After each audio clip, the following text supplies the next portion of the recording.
I'm not even going to make a second video. This is going to be a real short one. So I'm trying to cover this with pantyhose.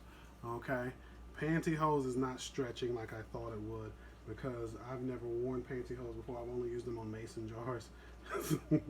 So this is not working like I want to. So I'm going to make a filter for this using cheesecloth. Now, because I know that fungus gnats are ingenious little animals, I'm going to make this a multi-layer thing. I want it to be dense and thick so they can't get through. Okay?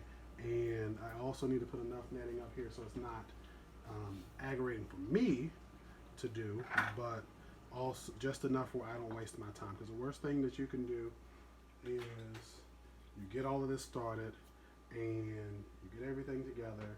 You think you're doing good. You got your good SCOBY coming together, and you look in, and the fungus gnats are doing the Cab Calloway all over your SCOBYs.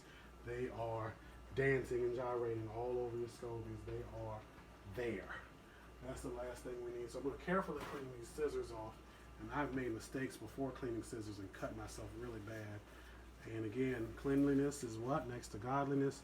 Because if you don't clean, chances are you're going to see God, because we're fermenting and we don't want to mess up. And I've been doing this for years now.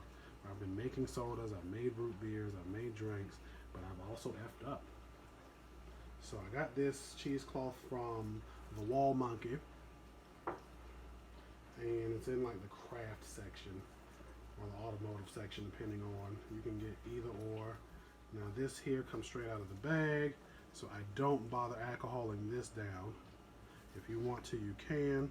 But what I'm going to try to do is do, again, overlapping meshes. Okay, let's see. I open this up, which is going to take me a second.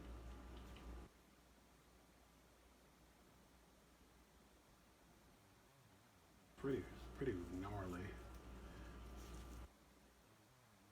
Is to cover up this here. Now again, cheesecloth is fine, but these little squares are just big enough where you can get a gnat in, or any insect that just.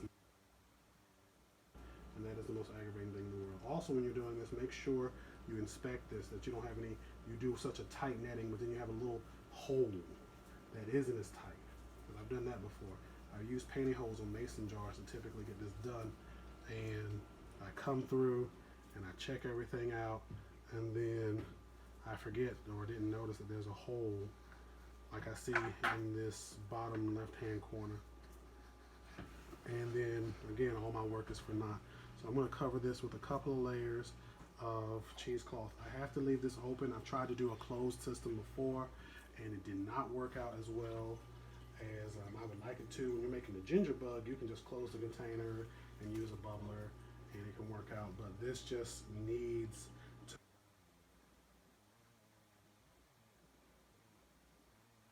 Exactly why. Maybe somebody can put it in the comments, but it needs to breathe. In, and I'm feeling a little good about this. Once I get it together, I'm going to tighten this up with a string or something like that, and again, I'm going to let this rest. Now at this point, I can look over and I can see when a SCOBY is starting to form. I'm not going to bother trying to take this on and off because that leaves more room for error. If you have maybe like some mullein cloth, I think it's called, a muslin cloth. I'm really southern, so it's what you use to make tea bags. Like really fine mesh where it's like, you know, then you can have air diffusion, but you just want something super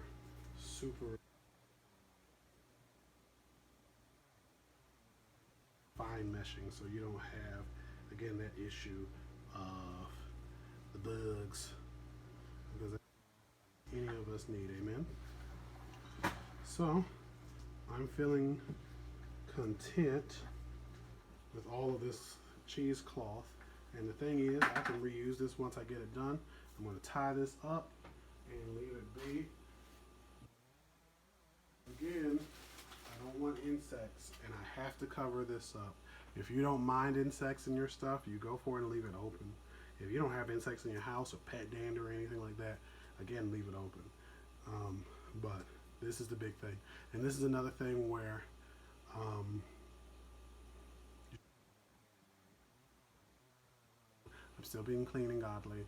And that's, we have a SCOBY, a giant one will touch it and rub it and feel it.